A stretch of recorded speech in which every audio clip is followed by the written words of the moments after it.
하고 시작하겠습니다. 하나님 감사합니다. 또 이렇게 요한복음 오늘은 7장을 가지고 같이 나누고자 합니다.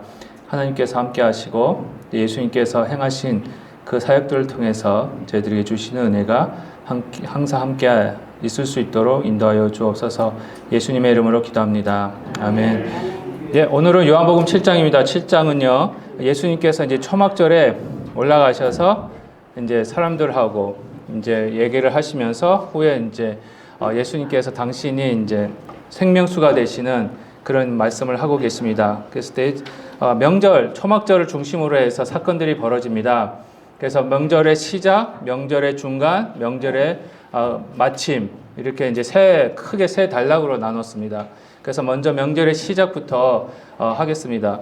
명절의 시작은 1절부터 13절까지입니다. 1절부터 13절까지인데요. 특별히 이제 본문 내용을 다루기 전에 초막절에 대해서 한번 살펴보도록 하겠습니다. 초막절이 뭐냐면은 큰 명절이 세 개가 있습니다. 유월절이 있고 오순절이 있고 초막절이 있는데 예수님께서 다 이제 예루살렘으로 올라가셔서 그걸 지키셨는데 유월절은 여러분들이 다 아시는 같이 이제 출애굽할 때에 양을 잡아서 피를 바르면은 이제 그 피를 보시고 하나님이 구원해 주시는 그를 기념해서 이제 유월절인데 유월절이 주로 봄에 있습니다. 그래서 곡식을 추수를 시작할 때에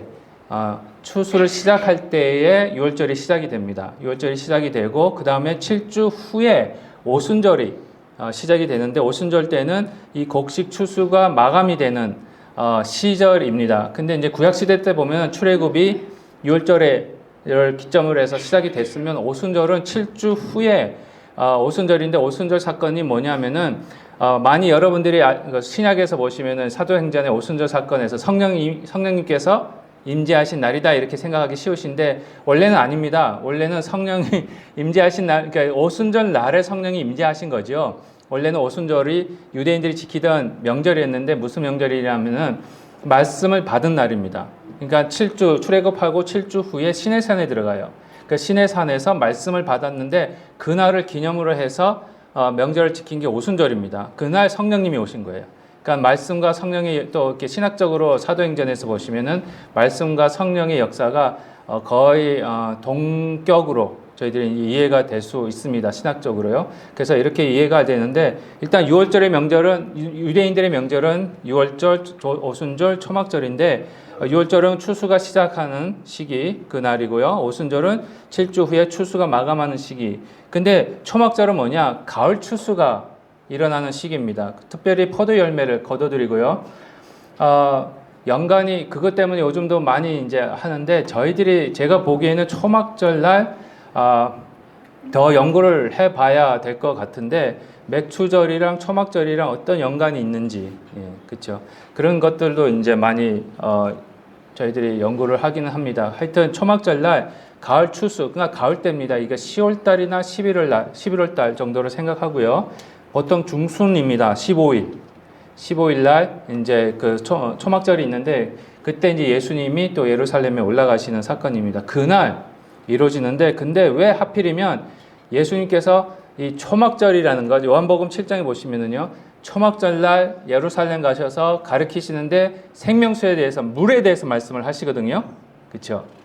그게 연관성이 있습니다. 예수님이 그냥 아무렇게나 가서 하신 게 아니고요. 초막절이기 때문에 그 환경에 맞게 우리 예수님도 그 흔히 말하면 contextualization 영어로 하면 그러니까 상황화. 이분들이 자기 명절 초막절이니까 초막절 하면은 이 사람들이 딱 생각하는 게 뭐냐? 물입니다. 말씀드릴게요. 추수하는 시절인데 왜 물을 생각하게 될까? 그런데 명절 초막절날 가장 일주일 내내 이분들은 주로 이제 명절을 지키는데 매일 뭘 하냐면 제사장이 흔히 말하는 실로암 물가에 가서 물을 떠다가 붓는 그런 행사를 매일 합니다. 그러니까 물이 귀중한 때였어요. 왜냐하면 초막절 가을이니까 또한 가을부터 가뭄이 시작됩니다. 이스라엘은. 그래서 보통 이 초막절날 이제 추수를 또 해야 되니까요. 이제 가을 곡식을 보호하기 위해서 바람도 불고 이제 가을이면 좀 그쪽도 기온 변화가 있으니까 그러면서 곡식을 보호하기 위해서 임시 오두막을 설치를 합니다. 한국식으로 말하면 오두막을 설치를 해서 그 설치를 하면서 거기에서 지내면서 지키는 절기를 이제 명절을 있어서 그래서 저희가 초막절이라고 하는 겁니다. 오두막을 지었다 해서 그렇습니다. 그 의미는 그 초막절을 통해서 곡식만 거둬들이고 하나님의 은혜, 왜냐하면 여기서 물이 가장 귀하기 때문에 비를 이스라엘 백성들은 비를 하나님이 주시는 선물로 이해를 했습니다. 저희 옛날 우리 조상님들도 그랬던 것 같아요. 그래서 비가 너무 귀해서 비 오면은 뭐라 그럽니까? 비가 오신다. 예. 비가 오신다 이렇게 말을 하는 겁니다. 이렇듯이 유대인들도요 비를 하나님이 주신 선물로 받기 때문에 아주 귀중하게 이제 올 때마다 이거를 보관을 해서 필요할 때 쓰는데 이 가을 때면은 이제 초막절쯤 되면 그게 많이 없어져요. 이제 가뭄이 되기 때문에. 그래서 목이 마를 시기입니다. 목이 마를 시기에 예수님이 그 말씀을 하시는 거예요. 나중에 보겠지만 누구든지 목마른 자는, 예. 이게 초막절이랑 딱 맞는 거예요. 그러니까 초막절 되면은 비도 그치고 농사도 이제 하면서 이제 막 걷어들여야 되고, 왜냐하면 이제부터는 건기가 시작되고 가뭄이 시작되니까 더 이상 곡식은 못 하기 때문에 이제 곡식도 걷어들이고 물도 이제 모자르는 이제 상황이 돼버리는 거예요. 그러다 보니 그때 예수님이 목마른 자는 누구든지 나에게로 와라 이렇게 말씀을 하시는데 그게 임팩트가 있는 거죠. 그러니까 유대인들이 들을 때는 여기 예수님한테로 가면 물을 찾을 수 있겠구나 이렇게 이제 하시는 거죠. 예수님은 참 되게 보시면은요 나중에 보시겠지만 학교는 좋은데 안 나오셨지만 아니 유대인들이 그래요. 네.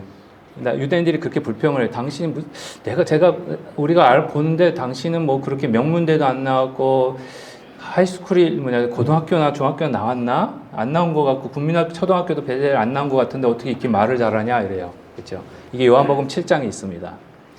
예, 그것도 이제 가서 제가 보여드릴게요. 하여튼 그래서 초막절이라는 게 신학적으로 보면은 광야에서 임시 거주지. 왜냐하면 광야 생활을 하다 보니까 텐트를 많이 치잖아요. 그리고 광야니까 뭐가 먹는 것도 문제지만 뭐가 굉장히 지금 아까도 잠시 저희가 남쪽에는 날이 많이 지금 뭐 100도 다 넘고 그러잖아요. 근데 그 더운 날 하면은 가장 뭐가 생각이 나십니까? 물, 그치, 목마를 것 같은. 그러니까 광야에서 임시 거주하면서 이 사람들이 제일 필요했던 게 뭐냐면 물이었어요. 그거를 하나님이 어떻게 반석에서 물이 펑펑 쏟아지게끔. 그래서 사도 바울은 오늘은 뭐 말씀을 못 드리지만 사도 바울은 그 40년 동안 그 바위가 그 예수 그리스도의 이제 신학적으로 해석을 했죠. 바위가 40년 동안 이스라엘 백성들 쫓아다녔다라고 했는데 그게 바울이 혼자 스스로 먼저 얘기한 게 아니고요. 이 중간기 외경이라는 게 있잖아요. 예, 외경에 보시면 그 내용이 나옵니다. 원래는. 예, 그래서 40년 동안 그 바위가 쫓아다녔다는데 과학적으로 바위가 움직이는 게 증명이 됐습니다. 그렇죠? 예, 물이 있으면 바위가 이렇게 움직여요. 쫓아다녀요. 그 뉴스 못 보셨구나.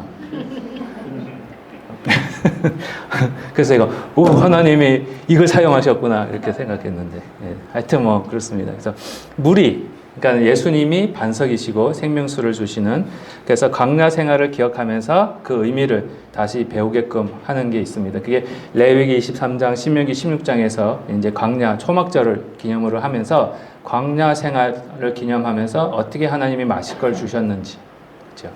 어떻게 마실 걸 주셨는지를 보여주시는 기억하게 하시는 이제 그 명절이 초막절이고 아까 말씀드렸다시피 10월, 11월 달을 말씀드렸는데 죄송합니다. 9월 또는 10월 달입니다. 예, 가을이 시작되는 날. 그러니까 보통 15일, 9월 15일인지 10월 15일인지 이제 유대인 달력이랑 저희 달력이 조금 다르긴 한데 했더니 명절이 이제 15일 날, 9월 달, 10월 달에 시작된다는 거 말씀을 드렸습니다. 보면은 또 초막절이 뭐냐? 하나는 물, 그렇죠? 물이 없어질 때이기 때문에 예수님이 생명수에 대해서 딱 얘기를 했을 때 물에 대해서 팍 관심이 생길 때고요. 또 하나는 추분이에요. 추분이 뭐냐? 낮과 밤의 길이가 같습니다. 그렇죠? 춘분이 있고 추분이 있고 춘분은 낮이 길어지기 전에 이제 낮과 밤이 딱 시간이 똑같을 때고 추분은 뭡니까? 낮과 밤이 길이가 똑같은데 그 다음부터는 뭐가 길어집니까? 밤이 길어집니다. 어둠이 시작되는 거예요. 그걸 보고 해의 죽음이라고 유대인들은 얘기를 합니다. 해의 죽음, 그리고 가뭄이 시작됩니다. 생명이 없어질 때예요. 그랬을 때 예수님이 생명의 말씀, 생명의 물을 딱 그냥 그들이 뭐가 필요한지를 아시니까 말씀하실 때 아주 효과적으로 이 사람들이 하는 예수님의 말씀을 딱 받아들일 수 있도록 이렇게 하십니다. 비를 아까도 말씀드렸다시피 이제 하나님의 축복으로 이제 많이 생각을 하고 있습니다. 제가 조금 빠르게 말씀을 드리는 게 뒤에 이제 내용이 좀 많아서 빨리 솔직히 1시간까지 하고 싶지는 않아요. 그렇죠? 너무 덥고 저도 여기 앉아봐서 알아요. 그래서 저는 항상 가르칠 때 학교에서도 학생들의 앉은 그거를 전도사님이 지금 비웃는 것 같은데 그거는 학생 되셨던 분이 평가하실 문제고 저는 그렇다는 겁니다. 어떻게 생각하실지도 모르겠지만 그래서 대수인 대로 짧게 하려고 하는데 뭐 그래도 이제 할 거는 해야 되니까요. 그래서 초막절이 이겁니다. 그렇죠? 이제 초막절이 어떤 명절인지 대강 이해는 하셨죠? 혹시 초막절에 대해서 질문 있으세요? 없으세요? 예. 그럼 다음 주에 시험 쳐도 될까요? 안 칩니다. 또 다음 주에 다 안 나오시고 그러시면 안 됩니다. 시험 없습니다. 예. 시험 없습니다. 너무 시험에 들지 마시고요. 이제 구체적으로 이제 초막절 명절에 이제 예수님이 올라가십니다. 올라가시는데 이상하게 요한이요. 딱 그 단어를요. 아주 중요한 단어를 여기저기 심어 놓습니다. 이제 나중에 또 보여드리겠지만 명절에 올라가다 하면은 예루살렘으로 이제 그러니까 6월절, 그 다음에 오순절, 그 다음에 초막절, 특별히 새 명절은 모든 유대인의 남자들은 그러니까 종까지 포함해서 모든 남자들은 다 예루살렘으로 올라가서 하나님께 제사를 해야 됩니다. 그래서 사도행전 2장에서도 오순절 사건이 여러 지역에서 왔을 때 사람들이 제사 지내러 왔다가 그 제자들이 모여서 방언하는 소리를 듣고는 전 세계에서 온 사람들이 어떻게 저 사람들이 우리나라 말을 하지 이렇게 생각했던 거예요. 오순절이 그런 사건이었어요. 하여튼 6월절, 오순절, 초막절 다 예루살렘에 올라갔어야 했습니다. 그래서 예수님도 올라가십니다. 근데 올라가는데 내 때가 아직 차지 못하였으나 나는 이 명절에 아직 올라가지 아니하노라 이렇게 말씀하시면서 근데 나중에는 올라가신 게 나와요. 그게 무슨 말이지? 올라가셔 놓고는 왜 올라가지 않는다 그러시지? 그런 이상한 말씀을 하시는데 여기서는 예수님이 생각은 달랐습니다. 그게 20장 17절에 뭐라 나오냐면은 올라간다라는 게 하나님께로 올라간다라는 단어와 예루살렘으로 올라간다는 단어가 똑같은 단어를 예수님은 사용하고 계세요. 그러니까 아직 나의 때가 차지 않았기 때문에 나는 아직 안 올라간다라는 말이 20장 17절에 의하면 하나님께로 아직 승천에 대해서 말씀을 하시는 거예요. 그러니까 아직 예수님이 십자가에 달려서 돌아가실 때가 아닌 거예요. 이때는 9월달, 10월달은. 왜냐? 언제 돌아가십니까? 거의 6개월 후에 그 다음 해 봄에 6월절 날 예수님이 돌아가시거든요. 그러니까 아직 6개월이 남은 거예요. 그러니까 예수님이 말씀하시기를 아직 나는 올라갈 때가 나의 올라갈 때가 아니다 그랬을 때에 많은 제자들은 명절인데 초막절인데 왜 예수님이 예루살렘으로 안 가시려고 그러지? 그렇게 생각한 거고 예수님은 신학적으로 아직 승천할 때가 아니다. 내가 아버지께로 갈 때가 아니다. 이 말은 다시 말씀드리면 아직 죽을 때가 안 됐다 그거예요. 6개월 더 기다려야 된다. 그 말씀을 하시고는 7장 9절인가 10절 보시면은 예루살렘으로 올라가세요. 그래서 거기서 가르치세요. 그러니까 그걸 봤을 때 이 헬라어로 아나바이노라는 말인데 이 말을 이렇게 딱 두 번 사용하시잖아요. 그렇죠? 8절에서 두 번, 20장 10절에서 두 번. 정확한 우리 예수님과 하나님은 정확하신 분이신 것 같아요. 말씀조차도. 그러니까 1.1핵이라도 틀리지 않게 딱딱 하시면서 이제 올라간다. 20장에서는 아버지께로 가는 거, 7장 8절에서는 예루살렘으로 올라가는 모습. 근데 아직 올라가시지만 신학적으로는 아직 십자가에 올라가실 때는 아니고 그러다 보니까 아직 하나님께로 아버지께로 올라갈 때도 아직 아니고 그 말씀을 이제 8절에서는 하시는 겁니다. 왜냐? 아직 가르칠 때 있거든요. 그러다 보니까 12절에 가서 예수님에 대해서 이 사람들이 수군수군대요. 예. 여기서 저희가 또 헬라어로 제가 해드렸는데 이 수군수군 된다는 게 사도행전 6장 1절에 나와 있는 이 원망하다라는 말이랑 같은 말입니다. 이 말이 또 어디에 있냐면은 여기 출애굽기 17장 3절에 보시면은 히브리어 원래 출애굽기는 구약입니다. 그렇죠?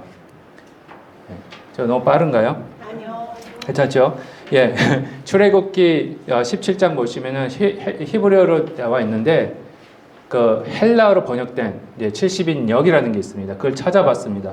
놀랍게도 이 원망하다, 목이 말라서, 그렇죠? 여기서 너무 말씀에 퍼즐 맞히듯이 너무 맞는 거예요. 출애굽기 17장 3절에서는 이스라엘 백성들이 광야 생활하다가, 그렇죠? 광야를 생활을 기념하는 게 초막절입니다. 근데 광야에서 뭘 기념하느냐? 목이 말라서 이 사람들이 뭐 했다고요? 원망한 거를. 예. 근데 그 초막절에 예수님에 대해서 이스라엘 사람들이 뭘 하냐? 원망한 겁니다. 수군대다. 이게 원망하다는 말이랑 똑같은 단어고요. 그게 서브트전, 그러니까 70인 역에서 출애굽기 17장에서 보면 원망하다는 말이 똑같은 말이에요. 그러니까 초막절이 뭘 예수님이 딱 올라가셨을 때에 이 요한복음 7장이 얘기하고자 한 건 뭐냐? 초막절날 뭘 기억하느냐? 이스라엘 백성들이 목이 말라서 물이 없어서 광야에서 원망하던 걸 기억하게 만드시는 거예요. 그러시면서 예수님에 대해서 원망하는 모습을 보고는 너희들이 아직도 진짜 지긋지긋하게 그렇게 하나님을 원망하냐? 예. 그러면서 예수님이 나중에 말씀하시잖아요. 목마르냐? 나한테로 와라. 그렇게 말씀하시는 겁니다. 예. 초막절날 그것도. 예. 이게 다 연결이 되는 거예요. 예. 그래서 예수님에 대해서 무리들이 수군수군 하는 게 그냥 이 사람이 뭐야? 누가 이렇게 말하는 게 아니라 원망하는 겁니다. 목말라서 지금 진짜 힘들어 죽겠는데, 목말라 죽겠는데 이 사람이 뭔데 이렇게 얘기를 하지, 우리를 목마르게 하지, 그런 거를 이제 예수님이 들으시고는 이 초막절날 물에 대해서 말씀을 하고 계시는 겁니다. 그랬을 때에 이 초막절이라는 게 이 광야입니다. 솔직히 저희가 광야에서 세상이 광야잖아요. 그렇죠? 광야 생활하면서 죄송합니다. 이런 표현을 해서 드려서 죄송한데 저희도 뭐 지긋지긋할 정도는 아니잖아요. 그렇죠? 예, 그 정도는 아니지만 때때로 원망할 때는 있습니다. 예, 굳이 하나님께 직접 원망을 안 합니다. 그렇지만 은근히 현 목사를 원망하고 예, 여기는 안 계시지만 학교에는 있을 것 같아요. 전도사님이 했다는 게 아니고 저희들이 원망합니다. 아직도 저는 공사 중이기 때문에 저는 그 얘기를 너무 좋아해요. 공사 중 완벽한 게 아닙니다. 그렇죠? 불편을 드려서 죄송할 뿐이죠. 그렇죠? 저 때문에 불편을 당하시는 분들이 계실 겁니다. 저는 공사 중이기 때문에 항상 써서 다니는 거죠. 불편을 드려서 죄송합니다. 예. 근데 이제 원망이 이제 갔을 때 하나님의 은혜가 채워지면, 그렇죠? 그 목마름이 해결이 되면 원망이 감사가 됩니다. 그게 요한복음 7장에 또 나와 있는 사건입니다. 근데 그게 아주 희한해요. 그 원망이 감사가 되는 사람은 누구냐? 그게 나옵니다. 누가 감사하는 사람인지, 어떤 사람이 물을 마셨을 때에 목마름을 해결하는 사람이 누군지가 요한복음 7장에 나와 있더라고요. 그때 이제 그 명절의 시작입니다. 그래서 초막절날 이제 광야에 대해서 이제 가을 추수가 시작되고 이제 가뭄이 시작되고 이제 추수를 이제 빨리 끝내야죠. 그렇죠? 이제 가뭄이 시작되니까, 그리고 물이 없어지고 이제 밤이 길어지고 이제 거의 보면은 죽음으로 향하여 가는 느낌. 그러니까 왜냐하면 그러다 보니까 컴컴해지다 보니까 목이 마르다 보니까 자연히 원망이 나올 수밖에 없는 상황. 그 상황을 명절의 시작에서는 1절부터 13절까지는 보여주고 계십니다. 그런 데를 예수님이 들어오세요. 목이 마를 수 있습니다. 그렇죠? 그리고 밤이 시작되게 쉽게 어두워지는 걸 느낄 수가 있고요. 그럴 때마다 원망으로 가득 찰 수밖에 없는 원망스러운 일들만 생길 때가 있습니다. 저희 삶이 그렇잖아요. 예, 항상 감사한 일만 생기다가 갑자기 일이라는 게 그렇더라고요. 그냥 나눠서 1월 달에 한 번, 2월 달에 한 번, 3월 달에 한 번 이렇게 천천히 어떤 일들이 좋은 일이든 나쁜 일이든 생기면은 덜 피곤할 텐데 뭐 협다가 갑자기 7월 달에 4, 5가지가 확 겹쳐지는 일. 바빠가지고 오늘 이번 주에는 어디 가고 다음 주에는 저기 가고 누가 또 어떻게 얘기하고 막 그런 일들이 벌어지잖아요. 그렇죠? 예. 그럴 때가 있습니다. 그럴 때 예수님이 들어오십니다. 이게 명절의 중간이에요. 그래서 명절의 중간이 되어서 예수님께서 성전에 올라가십니다. 그렇죠? 이제 주인공이 나타나세요. 그래서 가르치십니다. 그때 왜냐 예수님이 보고 계시다가 원망으로 가득 찬 이 마음에 예수님이 성전 우리 마음이 성전이 고린도전서 3장 16절에 그렇죠? 성전이라고 그랬는데 이 성전이 원망으로 가득 찰 때 예수님이 뚫고 들어오셔서 가르치기 시작하십니다. 그때 유대인들이 놀랍니다. 이 사람은 배우지 아니하였구나. 유대인들이 그때부터 그랬던 것 같아요. 교육열이 대단해 이 사람들이.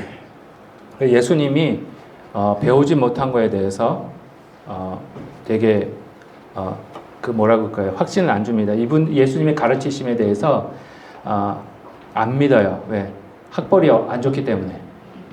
한마디로 학벌이 안 좋기 때문에 가방끈이 짧기 때문에 예수님이요. 솔직히 예수님이 가방끈이 짧아요. 저도 생각해 보십시오. 목수의 집안에서 어렸을 때부터 목수 일을 배웠습니다. 아마 많은 학자들이 생각하기로는 요셉 아버지가 일찍 돌아가셨을 거예요. 그러다 보니까 12살까지만 요셉이 나오고 예수님이 12살까지만 요셉에 대한 얘기가 나오고 그 다음부터는 요셉이 안 나타나요. 오직 마리아만 나타나요. 그랬을 때 아마 일찍이 아버지 요셉이 돌아가신 거 아니, 육신의 아버지가 돌아가신 거 아닌가. 그러면 그 공생애 하실 때까지 그 마리아와 그 동생들이 계속 있습니다. 그렇죠? 그 모든 사람들을 그 집안일을 누가 책임졌겠습니까? 예수님인 거예요. 그러니까 예수님은 학교 갈 수가 없었던 거예요. 자기 동생도 학교 보내려고.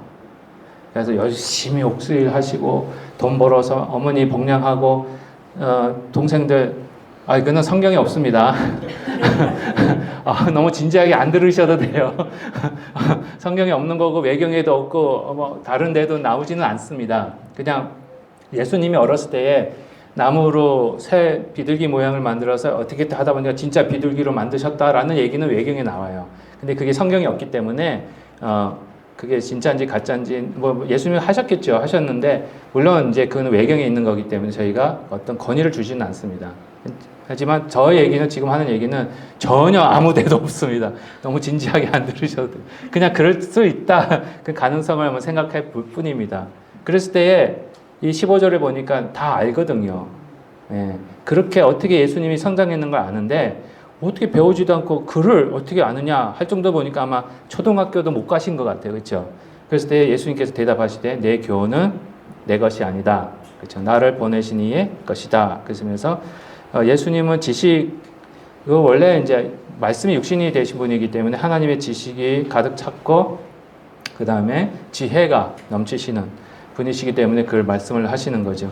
그래서 저는 그렇게 생각합니다.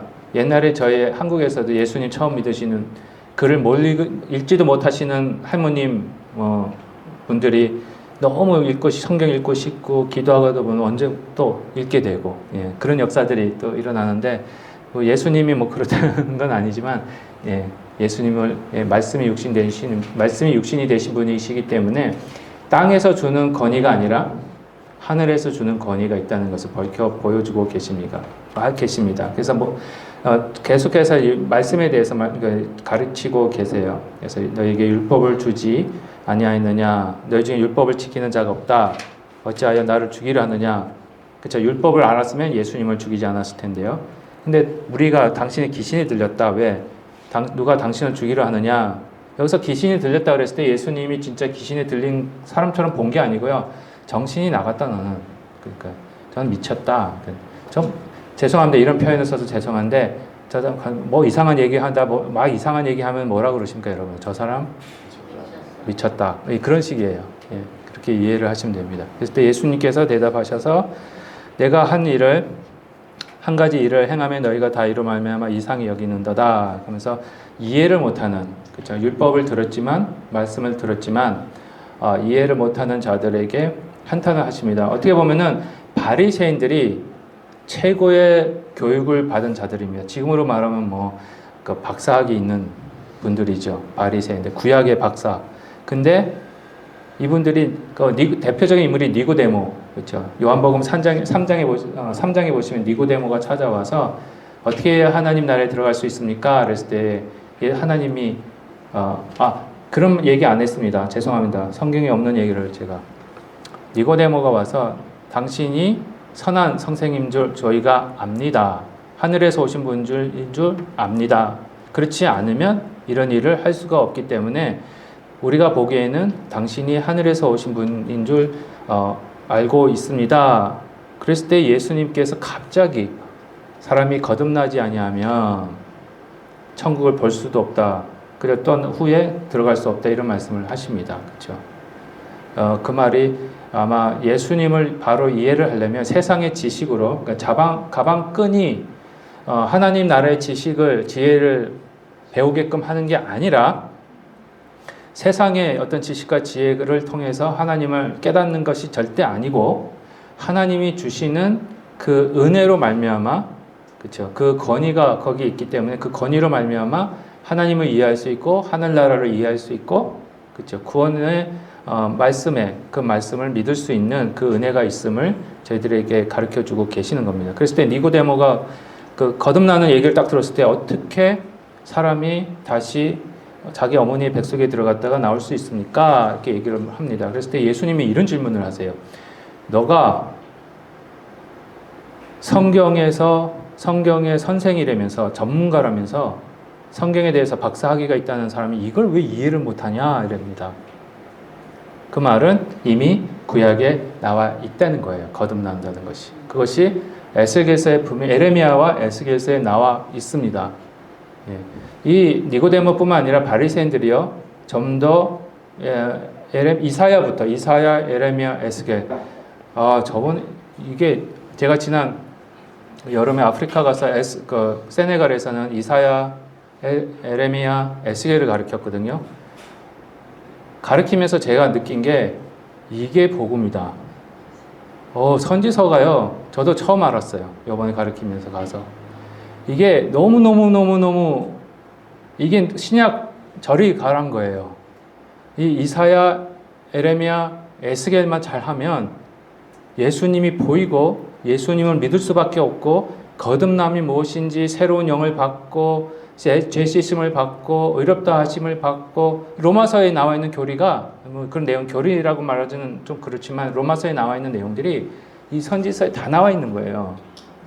그걸 니고데모가 모른 거예요. 바리새인들이 모른 거예요. 그렇죠? 그래서 예수님이 그걸 책망하시는 겁니다. 여기 똑같습니다. 명절 중간에 성전에 들어가시면 누가 있겠습니까? 성전 아니에요. 그렇죠? 제사장과 레위인들과 유대인들만 들어와 있는 거예요. 그것에서 말씀을 가르치실 때 이들이 이해를 못해요. 그래서 예수님이 한탄하시는 거예요. 어떻게 나를 이렇게 생각하느냐? 내가 이런 얘기했을 때 어떻게 그냥 지금 신학 말씀 막 설교를 들었을 때 도무지 이해가 안 되는 거예요. It doesn't make sense. 이런 그러니까 이해가 이해가 전혀 뭐라 그럴까? 한국말 뭐라 그래야 되나요? 앞뒤가 안 맞아. 앞뒤가 안 맞아. 이런 식으로. 유대인들이 그렇게 얘기를 했다는 겁니다. 그랬을 때 예수님이 이제 끝날 날 외치십니다. 이제 물 의식, 아까도 말씀드렸다시피 제사장들이 초막절날 이 물, 그렇죠?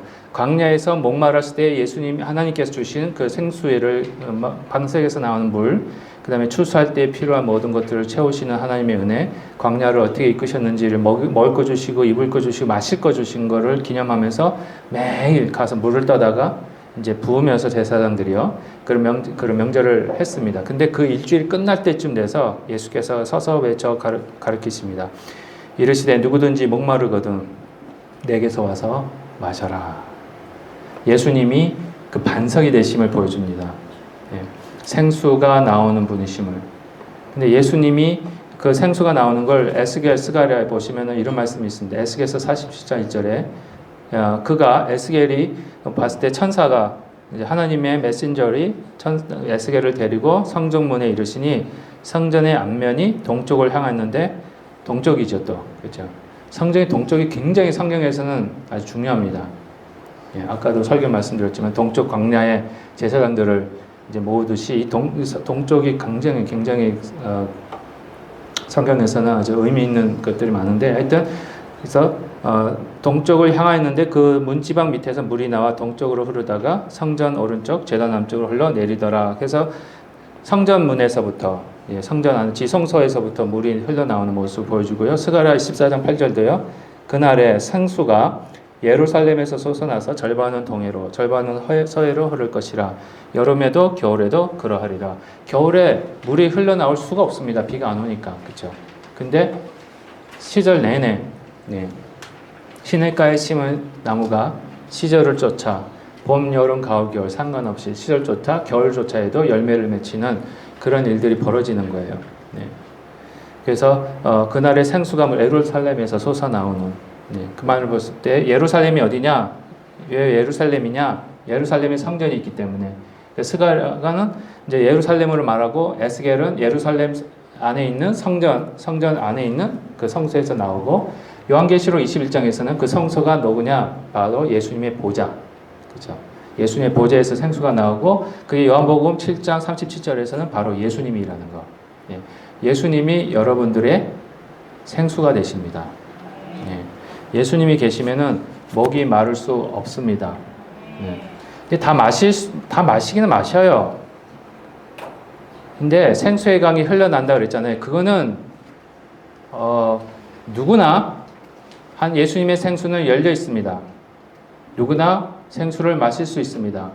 근데 마신 모든 사람들이 생수의 강이 흘러나는 것은 아닙니다. 그걸 말씀을 통해서 제가 보여드리겠습니다. 아마 이게 마지막이 될 것 같은데 명절 끝날 그 큰 날에 예수께서 서서 외쳐 이르시되 누구든지 목마르거든 내게로 와서 마시라. 나를 믿는 자는 성경에 이른 것 같이 그 배에서 생수의 강이 흘러나으리라. 이는 그를 믿는 자들이 받을 성령을 가리켜 말씀하신 것이라. 예수님께서 아직 영광을 받지 아니하셨으므로 성령이 아직 그들에게 계시지 아니하시더라. 그렇죠? 너무나 잘 아시는 말씀입니다. 이 말씀을 저희가 오해를 많이 하고 있습니다. 오늘 요것만 기억하셔도 여러분들은 땡 잡으신 겁니다. 한번 가보겠습니다. 먼저 39절부터 보시면 예수께서 아직 영광을 받지 않으셨다. 그래서 요한복음은요 늘 항상 이것을 영광으로 말씀을 하십니다. 뭐냐? 십자가. 그리고 부활, 승천. 제일 중요한 게 십자가입니다. 십자가 부활인데 아직 영광을 받지 않으셨다라면은 아직 십자가 올라가서 아까도 말씀드렸다시피 돌아가실 때가 아직 아닌 거예요. 그래서 아직 성령이 부분적으로만 역사를 하십니다. 충만하게 지금처럼 역사를 그때는 좀 자제하신 것 같아요. 물론 하셨지만 필요에 따라 하셨는데 아직 예수님의 십자가와 부활 사건 이후에 오순절 사도행전 2장에 나오는 오순절날 성령이 임하시는 그 사건 이후에처럼 그렇게 편만하게 이루어지지는 않았던 것 같아요. 그렇기 때문에 아직 이분들이 성령을 받은 사람도 없고 아직 경험한 사람이 없기 때문에 잘 몰랐던 거예요. 그렇지만 예수님이 37절과 38절에 성경에 이른 것 같이 생수의 강이 흘러난다라는 것이 성령이 흘러나는 얘기입니다. 그렇죠?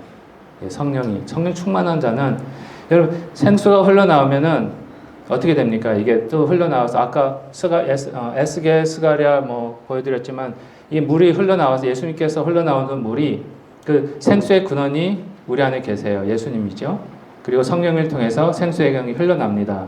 흘러났을 때 줄줄줄줄 흘러나오면은 이 안에서만 차오르는 게 아니에요. 이 흘러난다는 게 뭡니까? 넘치면은 이게 차면은 어떻게 됩니까?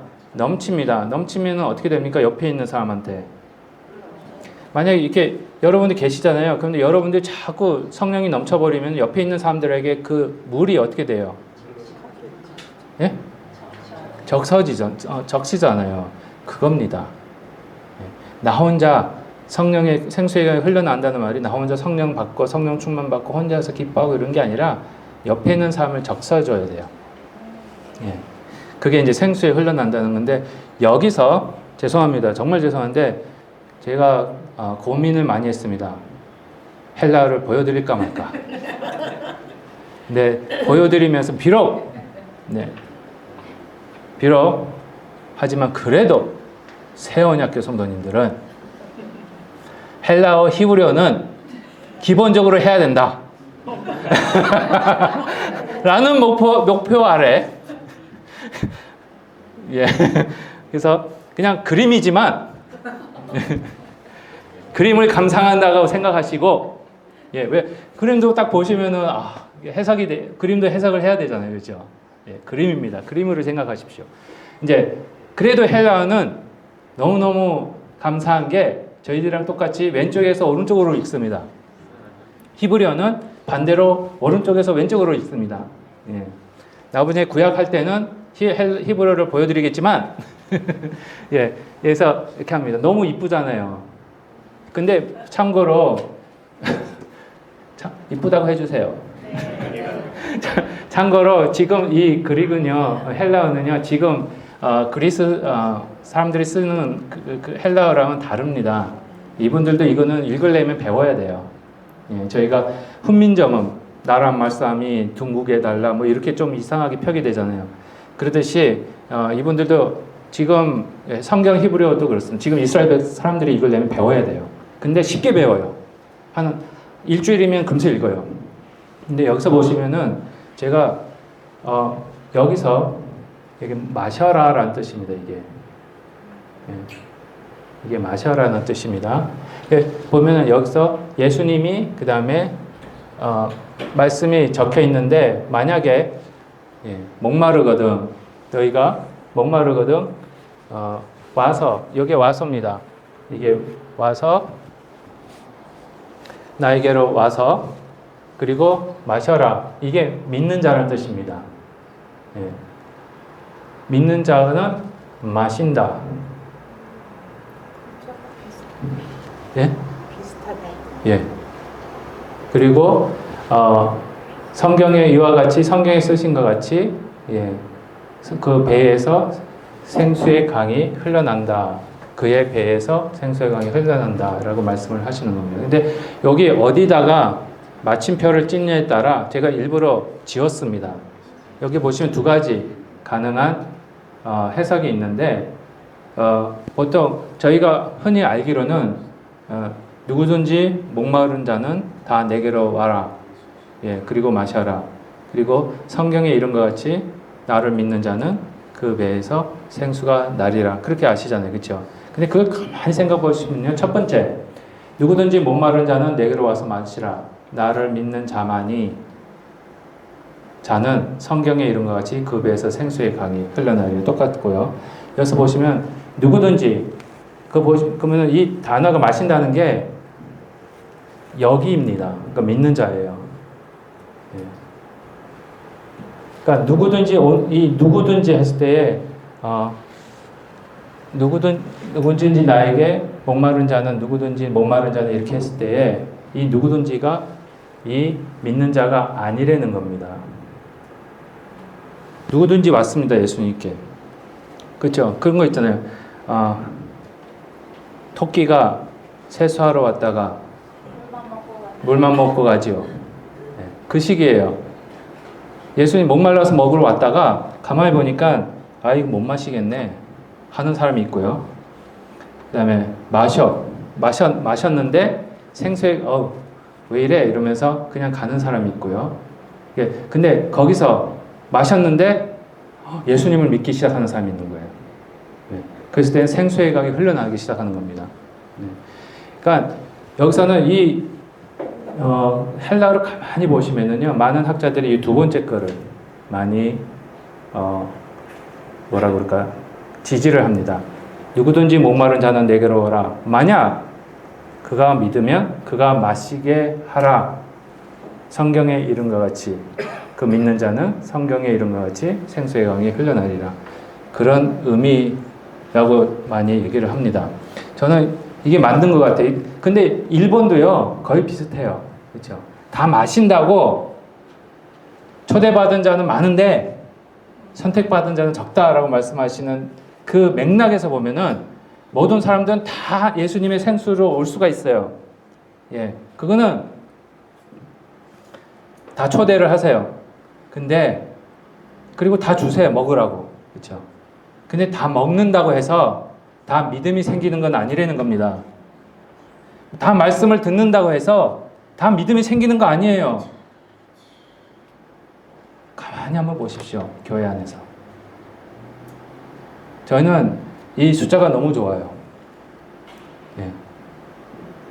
말씀을 들으신 분들이 다 하나님, 예수님을 믿는 분들, 그렇잖아요. 그렇죠? 여러분은 다 믿으시잖아요.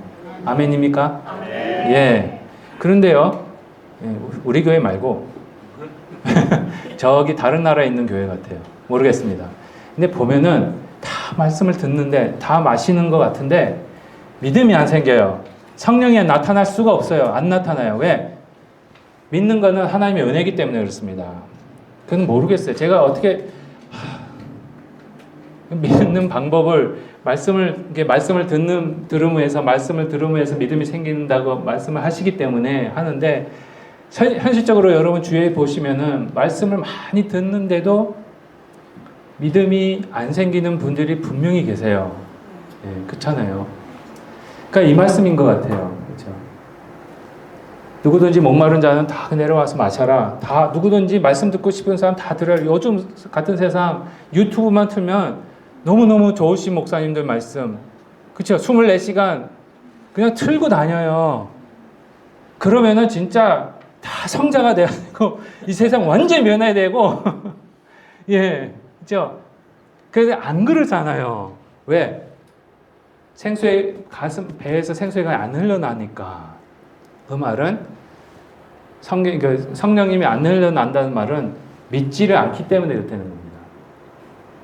그러니까 저는 이렇게 일본도 나를 믿는 자만, 그죠? 다 마시지만 다 마신다고 해서 믿음이 생기는 건 그건 하나님의 권위인 것 같아요. 제가 뭐라고 말씀드릴 수는 없습니다. 누가 믿는다 안 믿는다 제가 감히 어떻게 결정 못합니다. 그렇죠? 오직 우리 하나님만이 결정하시고 믿음 주시는 것도 하나님이시고 믿음 아까 말씀드렸다시피 초막절에 왜 이런 말씀을 하시느냐?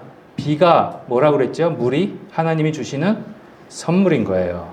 그러니까 초막절날 이 믿음이 뭐냐? 하나님이 주시는 선물인 거예요. 메마른 땅에 단비를 내리시듯 성령의 단비를 주시는 거, 그렇죠? 그 찬송도 있잖아요. 그게 믿음이라는 거예요. 그러니까 이 말씀을 보시면은 나를 믿는 자만, 그렇죠? 다 마신다고 해서 그 배에서 성령이 나오는 게 아니라 다 마시지만 그 중에서 마시는 분들 중에서 새 언약교회 32명은 다 생수의 방이 흘러나리라. 예, 감사합니다. 바로 그겁니다. 그렇다고 해서 여기서 끝나는 게 아니고요. 예, 그런 분들은 이제 또 하나님 보내주시는, 또 우리의 문은 항상 열려 있으니까, 그렇죠? 누구든지, 그렇죠? 적시면은 이제, 여기 새 언약교회에 생수가 있댄다. 예, 예. 저희들 매주 물을 드리잖아요. 지금 물병도 다 갖고 계시잖아요. 죄송합니다. 좀 더워서 좀 썰렁하게. 그 두 번째는 더 확실하게 말씀을 해주시는 것 같아요. 목마른 자는 내게로 와라. 만약 그가 믿으면 그가 마시게 된다. 그러니까 헬라어 자체를 해석을 하다 보면 요게 이 마신다는 것이 믿는 자에 걸려버리는 거예요. 그러니까 믿는 자만 마신다. 그 마시는 믿는 자는 생수의 강이 흘러난다. 네, 그런 사건들은 하나님의 은혜다라는 겁니다. 그래서 요한복음 7장은 초막절날 물이 기중한 때에 목마른 자가 불평하고 있을 때 예수님이 성전으로 들어가 버리십니다. 그리고 가르쳐 주시고 왜 이해를 못하니? 그렇죠? 그게 믿음이 없다는 증거예요. 그리고 나서는 내게로 와서 마시되 믿는 자는 생수의 강이 흘러난다. 성령의 충만함을 받고 그 영향으로 옆에 있는 자들을 적시게 된다. 그렇지만 그 믿음은 전적으로 비가 하나님의 선물이듯 저희들에게 주시는 하나님의 선물이라는 거. 근데 예수님 안에 있다는 거. 그러니까 저희가 따질 거는 그렇습니다. 늘 말씀드리지만은 하나님 왜 저 사람 이렇게 말씀을 듣는데도 이렇게 믿음이 안 생깁니까? 그런 분들이 있으면 기도해 주세요.